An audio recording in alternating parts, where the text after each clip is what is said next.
تخيل كده تكون شاب فاشل ومديون والدنيا جايه عليك، وفجأة كده تلاقي نفسك مضطر تعيش مع 5 بنات توأم، والمطلوب منك تذاكر لهم وتخليهم ينجحوا في الامتحانات. لكن بقول لك ايه، ال5 افشل من بعض. تخيلت؟ خلاص اعمل لايك بقى ويلا بينا نشوف ايه الحكايه دي. قبل ما نبدا يا صاحبي، عايزك تعرف ان الفيديو ده متعوب عليه جدا، وانك النهارده هتشوف عظمه وانت بتتفرج، وده لان رجعت لكم بحكايه جامده جدا. فطبعا ما تنساش اللايك والكومنت المحفز، ولو انت لسه ما اشتركتش في القناه فمستني يا صاحبي اشترك دلوقتي وفعل الجرس وخش اتفرج على اقوى واجمد الفيديوهات، ده طبعا غير العظمه اللي جايه في الطريق. وبلاش رغي كتير، فلنبدا الفيديو. بيبدا الانمي مع والد اسمه اسوجي، وهو في مطعم المدرسه، وكالعاده عشان هو مفلس ومعوش فلوس بيشتري ارخص حاجه عندهم، ودايما بيكون لوحده بالشكل ده. وقتها كان هو راح يقعد على الترابيزه، لكن فجاه لقى بنت عايزه تقعد مكانه، فاسوجي اتفاجئ لان اول مره اشوفها في المدرسه. المهم قعدوا مع بعض فعلا، لكن بقى الطلاب كانوا مستغربين هي مين دي، والغريب اكتر انها قاعده مع اسوجي. وقتها الاتنين كانوا باصين لبعض ومحدش فيهم طايق نفسه، خصوصا انهم لسه متخانقين على المكان من شويه. كمان سمع اتنين بيقولوا هو الواد ده امتى ارتبط ببنت حلوه كده، فقال لهم لا وحياة انا نفسي تقوم تمشي من هنا. وبيبص عليها لقى وشها احمر من الخجل، فقال في نفسه طب وايه اللي جبرك على كده، ما تمشي.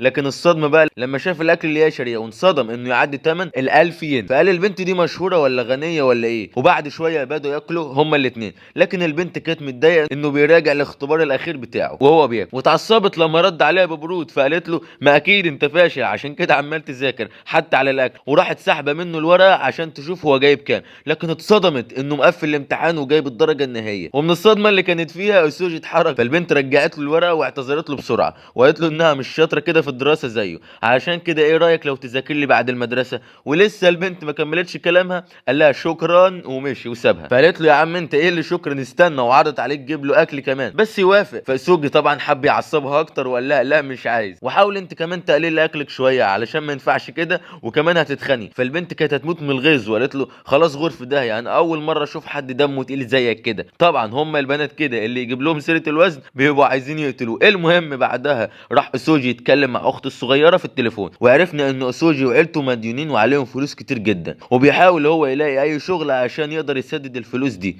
فاخته قالت له ما انا علشان كده بكلمك، ابوك لقالك شغل بدوام جزئي كويس، هتبقى مدرس خصوصي عند عيله كده لسه ناقلين هنا، وانت هتذاكر لبنتهم وهتاخد مرتب 5 اضعاف. فقال لها يا بنت ده اكيد نصب، 5 اضعاف ايه بس. فاخته قالت له لا الموضوع حقيقي، وسمعت ان البنت معاك في المدرسه كمان. فاسوجي قال معايا في المدرسه بنت لسه ناقله جديد وعايزه حد يذاكر لها كمان، مصيبه لا تكون هي اللي في بالي. وفعلا لما رجع للفصل لقى البنت الجديده داخله عليه وبتعرفهم على نفسها، وانصدم انها نفس البنت اللي هي اخته قالت له عليها واسمها اتسوكي. فقال يا دي المصيبه، ده انا لسه متخانق معاه من شويه. ولما حاول اكلمها تاني كده ولسه بيقول لها ازيك، راحت بصه الناحيه التانيه وماشيه وسايباه. فتاكد كده ان الشغلانه ضاعت خلاص، لكن قال انا مش هستسلم برضه. وفي وقت الغدا كان ماشي وراها علشان يقعد جنبها ويعتذر لها، لكن هي كانت عارفه وراحت قعدت مع مجموعه بنات اصحابها، وبكل برود قالت له عايز تقعد معايا هنا؟ لا مفيش مكان. فاسوجي قال بتردها لي يعني بس ماشي. فبنت من اللي قاعدين راحت تتكلم معاه وقالت له انت معجب باتسوكي صح؟ فقال لها لا مين قال كده. فقالت له انت عايز تقعد معاها علشان تتعرف عليها، انا هروح عندها لك دلوقتي. فقال لها يا استاذه انت استني، انا لا معجب بيها ولا زفت. فالبنت ضحكت وراحت خبطها على كتفه وقالت له ماشي، لما تكون بقى عايز تتعرف عليها قول لي. وعرفته ان اسمها تشيكا. فاسوجي قال هم بنات مدرستنا مالهم الايام دي، هم اتجننوا ولا ايه؟ وفضل يفكر في طريقه صلح بيها اتسوكي بيها علشان المصلحه ما تضيعش منه. وفجاه لقى بنت جايه تكلمه بتقول له انت اسوجي. فيا عين الولد اترعب وقال لها مين انت كمان. فقالت له انت وقعت ورقه الاختبار بتاعتك لما كنت معدي من جنبنا، فيا ترى انهي واحد فيهم اللي جاب الدرجه النهائيه وانهي واحد كمان فيهم اللي جاب صفر. فاسوجي قال كنت معدي منين انا؟ البنت دي من الشله اللي قاعده مع اتسوكي. فقال لها لا انا ورقتي اللي فيها الدرجه النهائيه. وسالها ورقه مين دي اللي جايبه صفر، فضحكت وقالت له ورقتي انا. فقال لها يا بجحتك ومبسوطه بالصفر وسابها ومشي عشان هو مش ناقص هبل. لكن برضه البنت فضلت ماشيه وراه وعماله تكلمه لدرجه انها راحت وراه للمكان اللي بيغيروا فيه هدومهم. فاسوجي اتجنن وقال لها انت عايز ايه مني؟ فقالت له انت لسه ما شكرتنيش عشان رجعت لك الورقه بتاعتك. فقال لها بصي انا عارف انا هعمل ايه، خدي كده الورقه بتاعتك دي اللي عليها صفر خديها بقى ونبقى متعادلين. فالبنت ضحكت وقالت له شكرا، انت لقيتها فين؟ فاسوجي قال لا دي مجنونه رسمي. وبعد المدرسه فضل مراقب اتسوكي علشان يعرف هي ساكنه فين. وفجاه لقى بنت قدامه بتقول له انت بتعمل ايه، وكانت عايزه تبلغ الشرطه عشان كانت فاكره عايز يعمل فيهم حاجه. لكن هو قال لا صدقيني انا بس عايز اتكلم مع اتسوكي صاحبتكم. فالبنت قالت له احنا مش اصحاب ولا حاجه ومشيت وسابته. فاسوجي كمل ورقه اتسوكي بسرعه واتصدم لما شاف المكان اللي هي عايشه فيه واللي كان فخم جدا، لكن اتصدم ان البنات اللي كانوا موجودين معاها موجودين برضه. وسالوه انت مين وعايز ايه مننا؟ فسوق قال يا لهوي اكيد هيطلبوا لي الشرطه، وقال لهم انا ساكن هنا. فاتفاجئوا لانهم كانوا فاكرينه فقير ومش وش الاماكن دي. لكن البنت التانية قالت له ثواني، ده دايما بيطلب ارخص اكل هنا. فسوق عرف انه اكتشف وجري بسرعه. وقتها كانت سوكي بتركب الاسانسير وطالعه للدور ال30.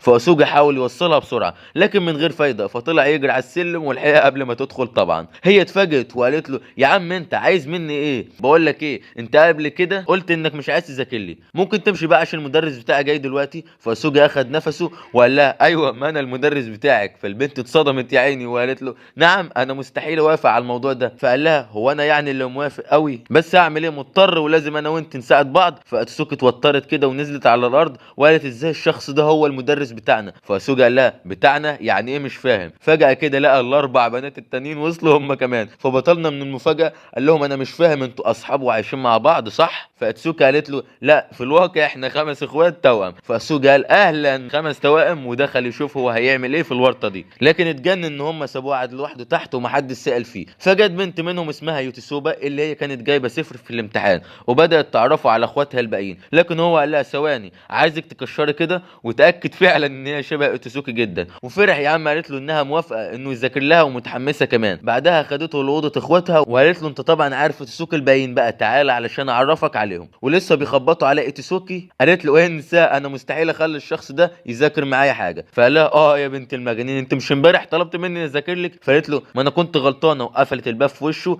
راح بعدها للبنت التالتة اللي اسمها ميكو، وطبعا قالت له لا اطلع بره اوضتي. فخرج للبنت اللي بعدها كده اسمها نينو، ودي بقى ما رضتش عليه اصلا. فيوتسي بقى قالت له خلاص بقى ما فيش غير تشيكا، اكيد هي اللي هتوافق تذاكر معانا، لكن بقول لك ايه مش عايزك تتفاجئ. فسوق قال لها اشمعنى يعني؟ لكن بمجرد ما دخل اوضتها وشاف مقلب الزباله اللي هي عايشه فيه فهم قصدها. والمهم ان هي كمان رفضت، وخرج اسوجي متضايق علشان الشغلانه هتضيع من تحت ايده. كمان لقى ميكو بتقول له انه ناقص من عندها ترنج رياضي، وشك انه هو اللي اخده من اوضتها. فلا لا ده انتوا مجانين بقى، هعمل ايه بحاجه زي كده؟ لكن شويه ولقى نينو جايه ولابساه. فقال لا اهو يا اختي ما طلعتش انا اللي واخده. هل بعد كل ده بقى حد فيهم ربنا هداه وقرر يذاكر معاه؟ ابدا، اللي عمال ياكل واللي لسه ما صحيش من النوم، واللي فيهم بتذاكر اللي هي يوتسوبيا الورقه بتاعتها فاضيه وعايزه كمان اللي يحفظها. فاسوجي قال اعمل ايه يا جدعان مع العيال دي؟ فنينو قالت له ايه ده بس يا عم، ايه مالك متعصب كده ليه؟ واديت له شويه بسكوت علشان ياكل فيهم، وقالت له احنا بقى قبل ما نبدا مذاكره دايما لازم ناكل منه. فاسوجي قال لها ماشي اي حاجه المهم نبدا. لكن بعد ما اكل شويه من نينو صدمته وقالت له بقول لك ايه، احنا مش محتاجين مدرس خصوصي. ولسه الواد ما استوعبش اللي بيحصل لقى نفسه بينام وسواق التاكسي بيصحيه قدام بيته. فالواد اتصدم يا عيني وقال انا جيت هنا ازاي يا عم انت؟ وانت مين قال لك وصلني هنا؟ اكيد هي نينو بنت الايه اللي حطت لي منوم في الاكل. فاتسوكا قالت له احنا عرفناك اننا مش عايزين مدرس خصوصي. فقال لها انت هنا كمان؟ انا عايز اعرف دلوقتي ايه اللي حصل. فقالت له مالكش دعوه، خد الدفتر بتاعك اهو وانسى حوار الدروس الخصوصيه. فاسوجا على قد ما كان مخنوق منها لكن قال لها لا للاسف مش هقدر. وفي نفس الوقت ده خرجت اخته الصغيره ترحب بيه، وعرفنا ان اسمها رايا اللي هي اول ما شافت اتسوكي قالت له اوعى انت من هنا، هي دي التلميذه بتاعتك؟ فقال لها لا ادخلي انت دلوقتي. بس رايا طبعا قالت له لا، طلبت منها تنزل تتعشى معاهم. فاتسوكي اول ما شافتها زعلانه كده قالت لا يا جدعان مش هقدر استحمل الكياته دي، ونزلت معاهم. وهناك رايا سالته انت عملت ايه في موضوع الدرس؟ فاتسوكي حاولت تتكلم لكن هو الحقيقه وقال لها لا اوعي تقولي لها علشان هي كده هتزعل. وقال لرايا الدرس كان جميل جدا. فاتسوكي سكتت كده عشان ما تزعلهاش، وعدت اليوم وخلاص. وقبل ما تمشي رايا فطلبت منها تزورها تاني في اقرب وقت، وقالت لها صحيح يا اخويا ده ما حدش بيحبه علشان رخم، لكن صدقيني هو هيخليك تنجحي. فاسوجا قال لها ما خلاص يا بنت بقى فضحتيني، وخرج مع اتسوكي يوصلها. وقبل ما هي تمشي قالت له بص انا صحيح عارفه الحاله اللي انتم فيها لكن انا ماليش دخل، انا موافقه انك تشتغل معانا لكن انسى اني هسيبك تذاكر لي. فاسوجي قال لها بجد وشكر لها علشان وافقت. فاسوكا اتحرجت من الموقف ومشيت بسرعه. من ناحيه تانية قال خلاص كده الدنيا هتلعب معايا وهيبقى معايا فلوس كتير، انا مش محتاج اركز معاهم كلهم، كفايه بس الفاشله منهم اللي هيسقطوا. او هو كان فاكر كده لان في الواقع ال5 كلهم على وش انهم يسقطوا السنه دي. ولما راح لهم تاني قال لهم بصوا بقى انتوا هتنجحوا يعني هتنجحوا، سيبوكم من الحركات اللي انتوا بتعملوها دي. فنينو قالت له انت تاني ما حرمتش يعني من امبارح؟ فقال لا لا يا نينو ما حرمتش، وعرفهم انه عمل لهم اختبار اللي هتقدر تنجح فيه مش هيقرب منها وهيسيبها تعمل اللي هي عايزاه. فاسكو وافقت وقالت لهم ما فيش قدامنا غير الحل ده، وكان بتحداه علشان ما تشوفش وشه تاني. لكن طبعا بمستواهم الحالي ده ال5 على بعض مجموعهم ما كانش معدي ال100 درجه. فاسوجا قال لهم كده ومش عايزين حد يذاكر لكم. فكل واحده كده راحت لما حاجتها وهرب بسرعه على فوق. فقال لهم انتوا فاكرين اني هسيبكم يعني انتوا في البيت ده؟ وتاني يوم كان رايح المدرسه جري كالعاده، واتفاجئ انهم وصلوا بعربيه غاليه جدا. وطبعا اول ما شافوه طلعوا يجروا يجروا، لكن هو ما سابهمش وجري وراهم وقال لهم وبعدين معاك بقى انت وهي؟ فقالوا له بص يا عم انت احنا مش هنذاكر حاجه فريح نفسك بقى. فسوجي فهم انه حرفيا لو الحجر نطق الخمسه دول مش هينجحوا السنه دي. لكن بالصدفه وهو ماشي وراهم لاحظ حاجه كده في اجابتهم امبارح، وهي ان ميكو كانت بتجاوب على كل الاسئله التاريخ صح، فقال شكلها كده شاطره في الماده دي وقرر يركز عليها. فاستنى وقت الغداء وراح يتكلم معاها وقال لها ايه ده انت بتحبي تشربي ماتشا؟ انا برضو بحبها جدا. فقالت له شكلك كده يالا بتاع حوارات، انت عايز ايه من الاخر؟ انجز. فقال لها بصراحه عايز اسالك على حاجه كده في اجاباتك امبارح. فميكو استغربت لكن ما لحقتش ترد عليه علشان يوتسوبيا وتشيكا جم وقطعوها وكانوا فاكرين ان اوتسوجي معجب بميكو علشان كده عايز يتكلم معاها. فقال هو ده اللي انتوا فالحين فيه؟ انتوا هتذاكروا في سنتكم دي ولا لا؟ فقالوا له شكلها كده لا، وكانوا عايزين يعرفوا هي ميكو معجبه بحد فعلا ولا ايه. فميكو وشها احمر وقالت لهم انا همشي. فقالوا ما نبقاش اخواتها لو هي مش بتحبه. فاسوجي قال ربنا يستر وانصدم لما وصل للفصل ولقاها سايبه له رساله بتقول له قابلنا على السطح. فقال اكيد ده مقلب يا جدعان، ميكو اكيد ما بتحبنيش، ده انا لسه عارفها من كام يوم. وفي اخر يوم طلع على السطح فعلا وقال يا رب ما تيجي، لكن اتفاجئ انها وصلت فعلا. فقال لها ميكو اهدي كده بس وقولي لي موضوع ايه اللي انت عايزاني فيه. فقالت له بصراحه كده انا ما كنتش قادره اقول لك في وقت الغداء. فقالت له في الحقيقه انا. فقال لها انت ايه يا بنت الله يخرب بيتك انطقي وقعت قلبي. فقالت له انا عايز اقول لك ان الاجابه هاروكات. فقال لها نعم يعني ايه مش فاهم. فمشيت بسرعه وقالت له دي اجابه السؤال يا غبي. ففهم انها تقصد اجابه السؤال الاختبار بتاع امبارح وحاول يوقفها، لكن فجاه الموبايل وقع من ايديها وشاف عليها عباره مشهوره من محاربين اليابان القدامى. فميكو اتجننت وكانت هتقتله خلاص، لكن لانها حطت ايديها على وشها من الاحراج وقالت له ما تعرفش حد الموضوع ده ان انا مهووسه بالعصور القديمه والمحاربين اللي كانوا فيها. فاسوجي فضل ساكت ومش فاهم يعني ايه الكلام ده، فبدات تشرح الموضوع من بدايه لحد ما فهم ان اكتر حاجه هي بتحبها هي العصور دي والناس اللي فيهم. فقال دي فرصتي بقى وطلب منها ما تتحركش وهي بتقول كده لانها حاجه جامده جدا. وكمان قال لها انا منبهر من المعلومات اللي انت عرفتيها في التاريخ دي، بس للاسف انت ما تعرفيش اكتر مني. فقالت له قصدك ايه يعني بقى انت تعرف اكتر مني في العصور دي؟ فقال لها بالظبط كده، ولو انت وافقتي ان انا اذاكر لك باقي المواد اعرفك معلومات انت اول مره تسمعي عنها. فميكو فكرت كده شويه وقالت اما اتاكد الاول وسالته شويه اسئله عنه. فاسوجي قال جه وقت فقره الهب وفضل يهبد لها في شويه اجابات كده كلها كانت صح. وقالت اخيرا استفدت من الحصص التاريخيه اللي انا كنت باخدها. فميكو قالت الواد ده عبقري ولازم استفيد منه، لكن هو عامل فيها تقيل. ولا كان على عيني يا بنت والله، بس انا مشغول دلوقتي، لكن برضو انا ما يرضينيش زعلك هخلي لك الحصه الجايه بتاعتنا بتتكلم عن التاريخ. فميكو فكرت شويه واضطرت توافق. فاسوجي قال كويس ونزل يشوف باقي الفشله فين علشان يجمعهم، لكن اتفاجئ ان ميكو بتديله ماتشه كهديه ليه وقالت له بالحق انت تعرف زمان كانوا بيحطوا ايه في الماتشه دي؟ فاسوجي قال يا دي المصيبه انا ما اعرفش اجابه السؤال ده. فميكو قالت له يا ما تعرفش القصه دي وسابته ومشيت بعد ما قالت له انسى موضوع المذاكره بقى انا كده اتاكدت انك كذاب. فاسوجي طلع يجري على المكتبه اخد كل كتب التاريخ وقال بقى انا كذاب والله لو اوريكم. مو حرفيا يا جماعه فضل يذاكر في الكتب لحد ما قرب يبقى واحد منهم وراح لها تاني يوم وقال لها اسالي في اي حاجه انا مستعد. فقالت له لا خلاص وجريت وسابته. فقال لها والله ما هسيبك وفضل يجري وراها ويحاول يقنعها انه خلاص بقى عارف كل حاجه عنه وهي مصممه انه كذاب كبير. لكن في الاخر نفسهم اتقطع هما الاثنين من الجري وراحوا واقعين على الارض هما الاثنين وما كانتش فاهمه هو ليه مصمم على الموضوع ده للدرجه دي. وبعد ما الدنيا هديت شويه راح جاب لها ماتشه كده وقال لها خلاص بقى صدقيني انا تقريبا عرفت كل حاجه عن التاريخ. وساله انت ليه خايفه على حد من اخواتك يعرف بالموضوع ده؟ فقالت له علشان كلهم فاكرين اني افشل واحده فيهم، كمان لو عرفوا اني مهووسه بالحاجات دي هيتاكدوا من كده، علشان كده ما تحاولش معايا. فقال لها بالعكس يا ميكو انت اكتر واحده فيهم جابت درجات امبارح في الاختبار وانا متاكد انك مميزه عنهم. فضحكت وقالت له انت بتهيالك بس في الواقع اللي انا اقدر اعمله هم كمان يقدروا يعملوه، ما تنساش احنا توام في الاخر. فاسوجي اتفاجئ وقال فعلا انا ازاي نسيت الموضوع ده، فعلا اللي الواحده فيهم تقدر تعمله الباقيين يقدروا يعملوه هم كمان. وقال لها انا مش عايزك تقلقي انا متاكد انكم هتقدروا تنجحوا واكبر دليل هو الورقه اللي فيها النتيجه بتاعتها. فميكو لاحظ ان كل واحده من اخواتها عرفت تجاوب صح في حاجات معينه وبالرغم انها ما كانتش مقتنعه باللي هو بيقوله لكن قالت اما نشوف. وبالفعل تاني يوم لقاها جايه تنضم ليهم هو ويوسف وقالت له انا وافقت انك تذاكر معايا لكن على مسؤوليتك الشخصيه. فاسوجي اتحمس وقال لها وانا موافق. فاتسوبا قالت لها ثواني بس هو مش اتسوجي هو الشخص اللي انت بتحبيه؟ فميكو قالت لها لا طبعا مستحيل. وتاني يوم اتسوجي راح لهم عند البيت لكن اتفاجئ ان الباب مقفول ومش قادر يدخل. فحاول يكلمهم في الكاميرا عشان يفتحوا له لكن من غير فايده. وقتها جت ميكو وقالت له مش هتقدر تدخل غير لما حد يفتح لك مننا.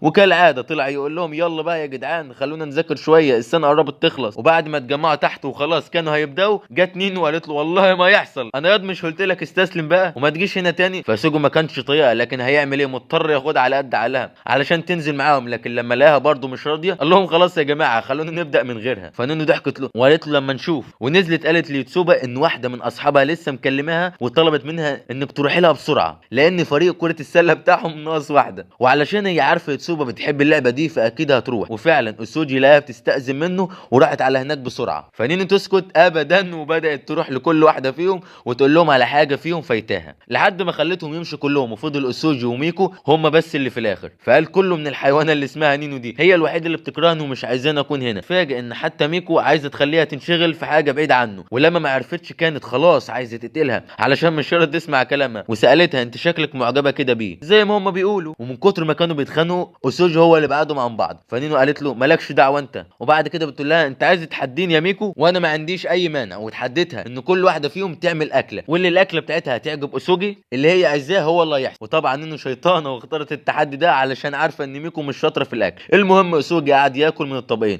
وقال لهم بصراحه الاتنين جامدين جدا لانه اصلا مش متعود ياكل اكل فاخر يعني. فنينو اتعصبت وقالت له انت يا عديم التذوق انت ازاي مش قادر تفرق ما بين اكلي واكلها. واتعصبت لما شافت ميكو مبسوطه من اللي هو قاله ومشيت وسابتهم. وفضل اسوجي مش فاهم هي ليه بتعامله كده، وقال لي ميكو انا حاسس اني مش هقدر افهمها ومش عارف هي بتكرهني ليه. فقالت له لا هي مش بتكرهك لكن هي دماغها كده، ولو عايزه ترضى بيك فلازم تفهمها، وعلشان تفهمها لازم تلاقي طريقه تتكلم معاها. فنزل وفضل يفكر يتكلم معاها ازاي دي، وفجاه افتكر ان نسي البطاقه التعليميه بتاعته فوق. فكلم ميكو تاني وقال لها، فهي قالت له انا حاليا في الحمام لكن اطلع انت خدها. فاسوجي طلع على ان الدنيا تمام لكن اتصدم ان نينو موجوده هي كمان، وهي كمان لسه خارجه من الحمام. فقال نهار اسود النهارده لو عرفت ان انا، وتعمد ان نظرها ضعيف جدا وكانت فاكره ميكو، وقال انا لازم اخد البطاقه بتاعتي بسرعه قبل ما توصل للعدسات بتاعتها. وبالفعل لقاها وكان لسه هيمشي سمعها بتتكلم عليه، وكل ده طبعا هي فاكره ميكو، وكان بتقول انها مش عايزه اسوجي ده يبقى هنا تاني. فهو سكت وكان خلاص هنا. المهم اما نشوف بقى في الموسم الثاني ايه اللي هيحصل. فلو الفيديو عجبكم وعايزين نعمل الموسم اللي بعده قولوا لنا في التعليقات، وما تنسوش تعملوا لايك واشتراك في القناه علشان توصلكم كل الفيديوهات الجديده. ويلا سلام.